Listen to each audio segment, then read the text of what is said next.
ఒకసారి అఘోరి మీ ఇంట్లో ఉన్నప్పుడు చేసిన వికృత చేష్టల గురించి ఒకసారి చెప్పండి. అంటే సిగరెట్లు తాగడం కానీ మీ చెల్లితో సిగరెట్లు తాగిన మా చెల్లితో తాగించడం లేదు, కానీ మా చెల్లి చేత సిగరెట్లు తన మల ద్వారంలో పెట్టించడం మాత్రం ఒకసారి చూశాను.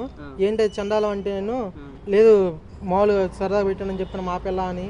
తర్వాత ఆ రోజు రాత్రి గొడవ అయ్యి ఆమెను పంపించేయడం, మళ్ళీ వెళ్ళి మళ్ళీ తిరిగి రావడం జరిగిందామా. తిరిగి వచ్చి మళ్ళీ ఒక రోజు ఉండి మళ్ళీ వెళ్ళిపోయింది. మీరు గుజరాత్ నుంచి రిటర్న్ వచ్చేటప్పుడు కేవలం ఒక ఛానల్కి అన్ని నిజాలు చెప్పుకుంటూ ఆ పిల్ల వర్షిని బెదిరించింది. నేను మీడియా ముందుకు రాను, నేను మీడియా ముందుకు వచ్చానంటే కనుక నేను మళ్ళీ వెళ్ళిపోతాను, ఇలా ఉండను అని చెప్పని తను తలని గోడకేసి కొట్టుకుంటూ మమ్మల్ని బెదిరించిందండి. ఇలా వెనక్కి ఇలా గోడకేసి కొట్టుకుని మమ్మల్ని బెదిరించింది. అదే ఆ పిల్లని కూర్చోబెట్టి ఎదురు పూజ చేస్తుంది. మనం డోర్ సడన్ గా తీసినప్పుడు తెలియదండి. అదే ఇలానే ముద్రలాగా ఇలా చేతులు పెట్టింది, మరి అవి ఏంటో మరి తెలియదు. అది నా శాలరీనండి, 3 lakhs ఇవ్వాలి. ఇది రేపు మాపు ఇచ్చేస్తాడండి. తన ల్యాండ్ సేల్ పెట్టాడు. మీరు డబ్బులు ఇవ్వాలి, అందుకనే ఆయన విష్ణు చెప్పినట్టే ఆడుతున్నారు మీ ఫ్యామిలీ మొత్తం. అదే డబ్బులు ఆయన డబ్బులతో సంబంధం లేదండి. ఆయనకి ఎంతసేపు అండి ఇవ్వడానికి? అది ల్యాండ్ సేల్ అయితే ఎంతసేపు ఇచ్చేస్తారు. మీ సిస్టర్ ని విష్ణు దగ్గర ఎందుకు పెంచాల్సి వచ్చింది? మా సిస్టర్ని పెంచడం అంటే అప్పుడు మా ఆర్థిక పరిస్థితి బాగోలేదు. మా నాన్నగారి ఆర్థిక స్థితి బాగోకపోతే అప్పుడు ఆయన దత్తత తీసుకుని మా చెల్లిని పెంచుకోవడం అనేది జరిగింది. మా దగ్గరికి ఏం రాలేదండి అసలు. ఆయన దగ్గర నుంచి అటు పోయింది. అంటే మా దగ్గర మా ఇంట్లోనే ఉంచి ఆ పిల్ల చదువుకొని మామూలుగా అఫీషియల్ గా ఏం చేయలేదండి. మామూలు నార్మల్ గా కేర్ తీసుకున్నారు. నాకు సంబంధం లేదు, నేను వెళ్ళిపోతున్నా అని చెప్పేసి చాలా సార్లు విష్ణు మాట్లాడడం జరిగింది. అవునండి. అప్పుడు ఆ పిల్ల మరి అలా ఆయన మీద రివర్స్ అవుతుంటే నాకు ప్రాణం పోయినా కానీ లేదండి అసలు. ఆ పిల్ల మాతో కాంటాక్ట్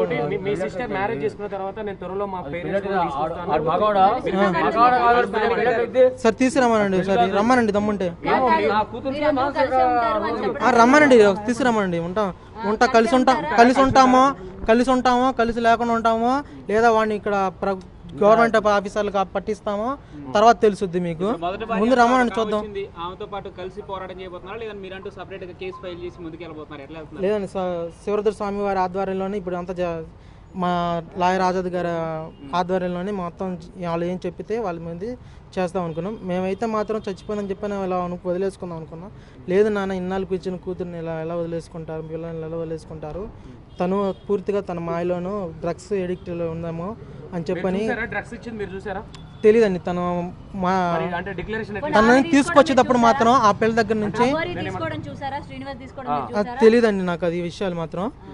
కానీ ఎప్పుడు చేతుల్ని ఇలాంటి నేను గోడలు వేసి కొట్టుకుంటుందండి. అలాంటి మత్తులో ఉన్నప్పుడు ఇలా కొట్టుకుంటే ఇలా నొప్పి అనేది తెలియదు అని చెప్పని నేను ఒక వర్షినికి బ్లడ్ టెస్ట్ అని చేయించలేదండి. తన తీసుకొచ్చేటప్పుడు మాత్రం తన బాడీ మీద ఆల్కహాల్ స్మెల్ అనేది రావడం జరిగిందండి. అప్పుడు తెలియదండి. ఆమె దగ్గర నుంచి గుజరాత్ నుంచి తెచ్చేటప్పుడు చూసానండి ఆల్కహాల్ స్మెల్. అంతకుముందు అయితే అసలు తనకు ఆల్కహాల్ కూడా అలవాట్లేదు. లేదండి, మామూలుగా మానసికంగా చేయించాం కదండి మేము. బ్లడ్ టెస్ట్ లో ఉండగా మానసికంగా దాంట్లో ఏమైనా మందు పెట్టారనుకుంటున్నారా, లేదంటే వశీకరణ చేసింది అనుకుంటున్నారా? మామూలుగా నాకు రీసెంట్ గా నా ఫ్రెండ్ కానీ కొంతమంది పోలీస్ ఆఫీసర్లు కానీ చెప్పడం ఏంటంటే డ్రగ్స్ తోనే కంట్రోల్ చేస్తుందని చెప్పని చెప్పడం మాత్రం జరిగింది. మనీ కోసం అయితే తనని మ్యారేజ్ చేసుకోవడానికి చాలా మంది వచ్చారు. అప్పుడు కోటీశ్వరులే వచ్చారు. అప్పుడు మరి మనీ కోసం అయితే తనతో వాళ్ళతోనే వెళ్ళిపోయేది. 30,000 రూపాయలు ఫీజు కట్టింది. 1,00,000 రూపాయలు కట్టలేదండి, అంతా ఫేక్. కావాలంటే మీకు ఫీజు రిసిప్ట్ ఇంట్లో ఉంది, ఫోటో తీసి మీకు కట్టమంటే పంపిస్తాను.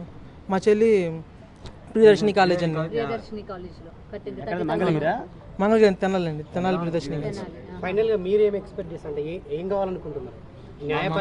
న్యాయపరంగా ఏంటండి, మా చెల్లిలాగా ఇంకొకరికి ఎవరైనా జరిగిపోయినా పర్లేదు, జరగకూడదని చెప్పని పోరాటం చేస్తున్నాం.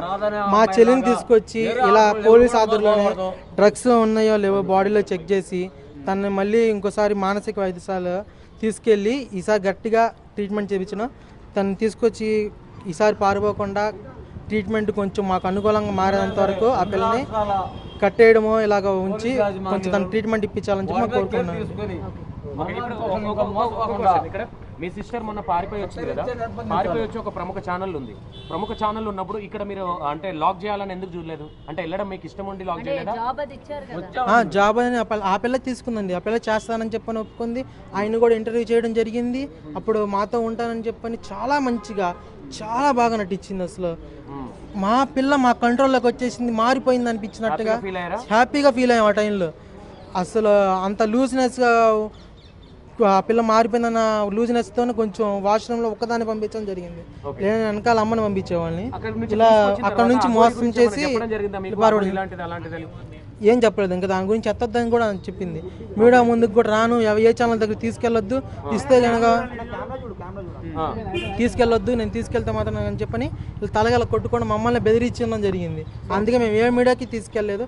ఒక ఆ ఛానల్కి ఛానల్కి తెలియాలి కాబట్టి ఆ ఛానల్కి కూడా ఎందుకు ఇచ్చామంటే వాళ్ళు మమ్మల్ని డైరెక్ట్గా ట్రైన్ దిగంగానే మమ్మల్ని పట్టుకున్నారు. వాళ్ళకి ఎలా తెలిసిందే. విష్ణు మన మీ ఫ్యామిలీకి ఇంకా నాకు సంబంధం లేదని చెప్పి, మీ చెల్లికి నాకు సంబంధం లేదని చెప్పి వెళ్ళిపోతున్నట్టు ప్రకటించినట్టు తెలిసింది. మరి ఈ రోజు అవునండి, విష్ణు అవును. మరి ఇంకా ఆయన పేరు వచ్చింది కదా, ఆయన నాకేమైనా కానీ ఏం జరిగినా కానీ ఆయనతో సంబంధం అని చెప్పని పేరు వచ్చింది కాబట్టి దానికి ఎక్స్ప్లెనేషన్ ఇచ్చుకోవడానికి వచ్చాడండి, అంతేనండి. సో ఆశ్రయం కోసం ఒక్క రోజు ఉంచుకుంటారు. 7 రోజులు ఎట్లా ఉంచుకున్నారు మీరు మీ ఇంట్లో? మేము ఉంచుకోలేదండి. తనే వర్షిని తీసుకొచ్చింది. ఫస్ట్ సారి కూడా వర్షిని తీసుకొచ్చింది. రెండోసారి మాత్రం తనంత నేరుగా అర్ధరాత్రి ఓలా బుక్ చేసుకుని మా ఇంటికి రావడం జరిగింది. అలా ఉండి ఈ రోజు వెళ్తా, రేపు వెళ్తా, మళ్ళీ గొడవ అయితే జనాలు అందరూ చుట్టుముట్టి చండాలం అయిపోద్దని చెప్పి మేము భయపడి డబ్బులు ఏమి ఇవ్వలేదండి. డబ్బులు అయితే ఏమి ఇవ్వలేదండి. కానీ మా అమ్మగారికి డబ్బు